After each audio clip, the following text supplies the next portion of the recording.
Hoy es Halloween, el día perfecto para hablar sobre el terror y el horror. ¿Por qué no me acompañan a ver cómo el cine de terror ha evolucionado con el paso de los años y de cómo se adapta a la época en la que salen? ¿Quieren un viernes de terror? Están en el mejor lugar, así que mis conejillos del arma, prepárense porque ya empezamos.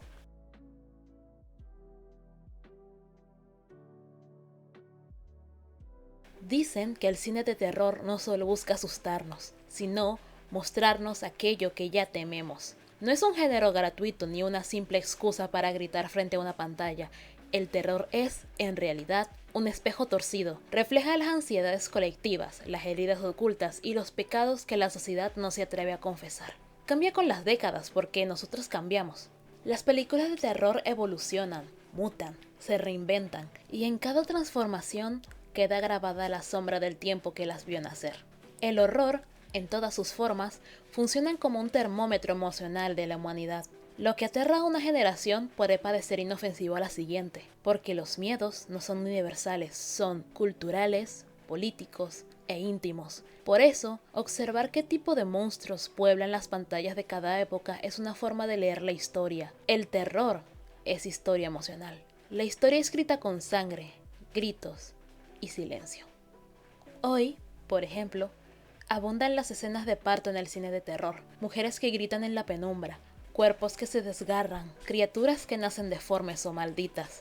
No es casualidad, este motivo, que se repite en películas recientes, responde a una ansiedad contemporánea, la del control sobre el cuerpo femenino. La escena más reciente vista en pantalla es la escena del parto en Welcome to the Derry. Si bien es de una serie, cae en este tropo. Tras la abolición del derecho al aborto en Estados Unidos, el miedo a la maternidad forzada, al cuerpo dominado por otros, se volvió una pesadilla social. El cine, como un espejo oscuro, solo devolvió ese miedo con la crudeza que lo caracteriza. Donde hay trauma, el terror encuentra terreno fértil. Pero este no es un fenómeno nuevo. A lo largo de la historia del cine, el horror ha mutado para capturar los temores de su tiempo. Lo que cambia no es el miedo en sí, sino su rostro.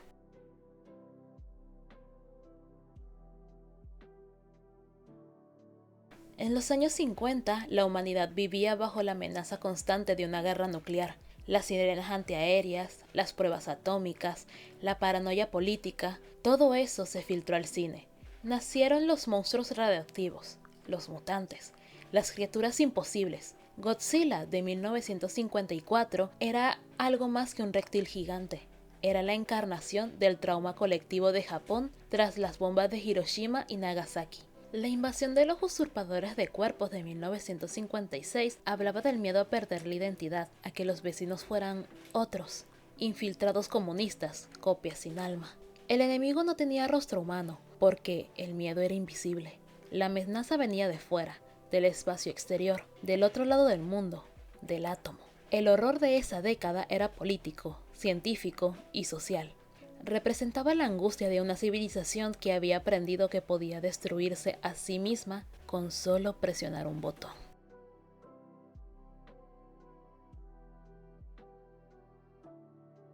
En los 70 todo cambió. La guerra de Vietnam, los asesinatos políticos, el movimiento feminista, los escándalos de corrupción. El mundo occidental perdió la fe en sus instituciones. Ya no temía a lo extranjero, sino a lo familiar. El terror abandonó los laboratorios y los planetas para instalarse en los hogares. Películas como El Exorcista de 1973, Masacre en Texas del 74 o Halloween del 78 mostraban familias rotas, jóvenes perdidos, niños poseídos. El horror se volvió íntimo, espiritual, casi doméstico. La niña del exorcista representaba el miedo a la pérdida del control, a la desobediencia de los hijos, a la crisis de la fe. Leatherface, el asesino de Masacre en Texas, era el monstruo creado por la pobreza rural y la descomposición moral. Ya no era un ente sobrenatural, sino humano, demasiado humano. En esa década, el cine comenzó a usar la violencia, no solo como espectáculo, sino como denuncia. Las cámaras mostraban el cuerpo femenino torturado, mutilado, pero también el cuerpo de la sociedad, desgarrado por su propia represión. El horror hablaba del miedo a lo desconocido, sí, pero también del miedo a nosotros mismos.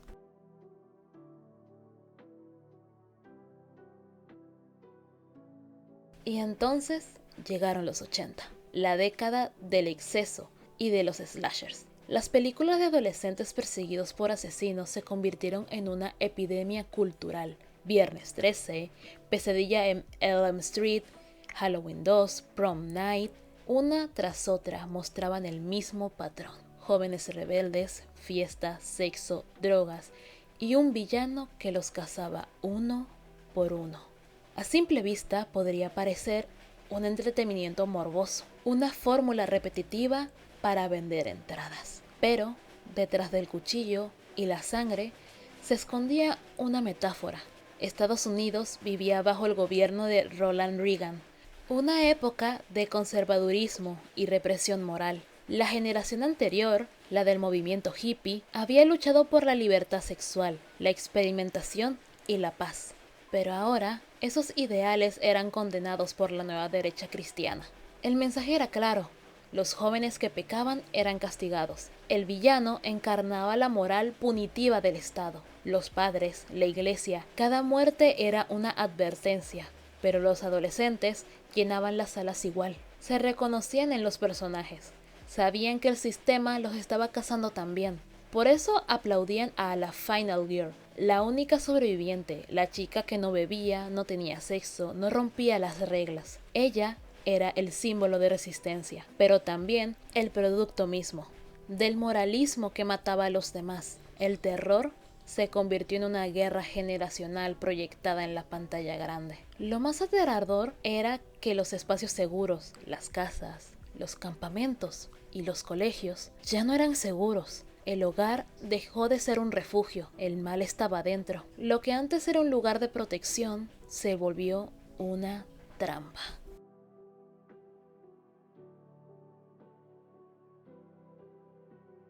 Los 90 trajeron una nueva paradoja. El público ya conocía las reglas del terror. Sabía quién moriría primero, quién sobreviviría. El miedo se había vuelto predecible. Entonces llegó Scream en 1996, que lo cambió todo. Wes Craven, su director, entendió que el espectador moderno ya no creía en los monstruos, pero sí en la ironía. Scream rompió la cuarta pared del género. Los personajes sabían que estaban en una película de terror, y aún así no podían escapar de su destino. El horror se volvió meta, autorreferencial. Reflejaba una generación cínica que ya no temía a los monstruos, sino al aburrimiento, a la falta de sentido. Era una juventud que había crecido frente al televisor, alimentada por los medios y el consumo. El asesino ya no necesitaba una máscara sobrenatural, bastaba con ser alguien aburrido, alguien que había visto demasiadas películas.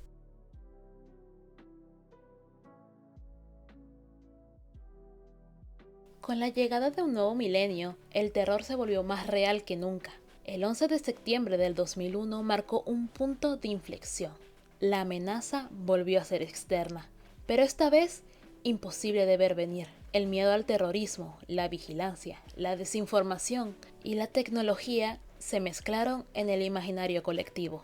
Surgió el found footage, el falso documental, con películas como The Blair Witch Project de 1999, Actividad Paranormal del 2007 o REC del mismo año. Todo se grababa con cámaras caseras, en primera persona, con un estilo improvisado que hacía dudar al espectador de lo que si veía era real. Ese estilo imitaba la estética del internet, de los videos virales, de los noticieros. El terror ya no venía de una criatura imaginaria, sino de la posibilidad de que todo esté siendo grabado, de que nadie esté seguro en ningún lugar. El horror del 2000 era el miedo a ser observado, a perder la privacidad, a que la realidad misma se desmorone.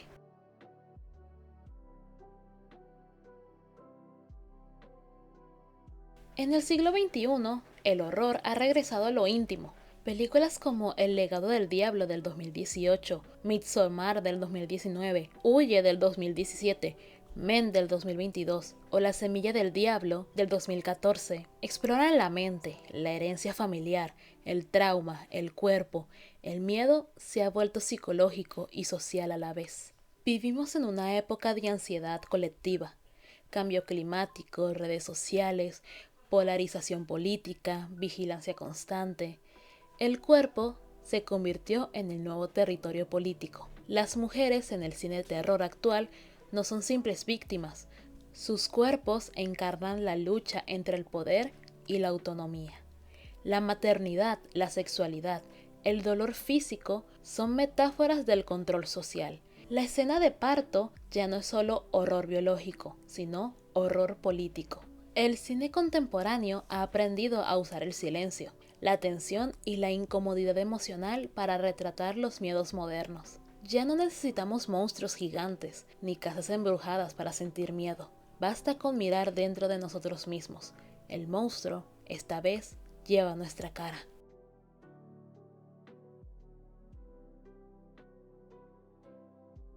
Cada generación ha tenido sus monstruos, pero todos, de alguna forma, hablan de lo mismo, del miedo a perder el control. Control sobre el cuerpo, sobre la mente, sobre el destino. El cine de terror nos muestra ese miedo una y otra vez, disfrazado con distintos rostros. Nos hace enfrentarlo desde la oscuridad, donde es más seguro. Quizás por eso seguimos viendo películas de terror, porque nos ayudan a procesar lo que la realidad nos obliga a callar.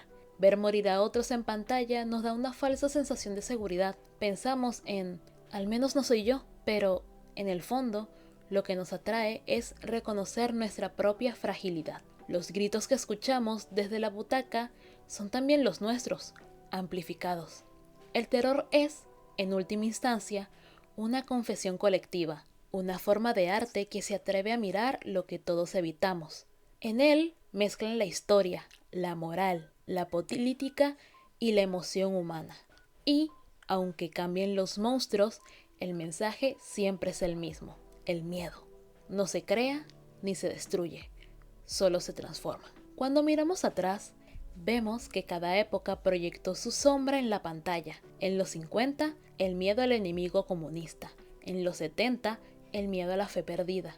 En los 80, el miedo a los jóvenes y su libertad.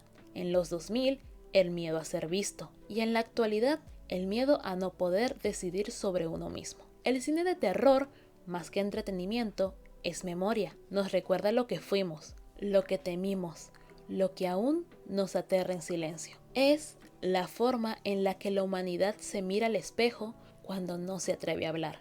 Y quizás por eso, incluso cuando nos cubrimos los ojos en la oscuridad del cine, seguimos mirando entre los dedos, porque aunque el horror nos repugne, también nos llama. Nos recuerda que el miedo es parte de lo que somos, que sigue ahí, esperando, cambiando de forma, cada vez que creemos haberlo superado. El terror, después de todo, no solo es un género, es una manera en la que el mundo se confiesa a sí mismo.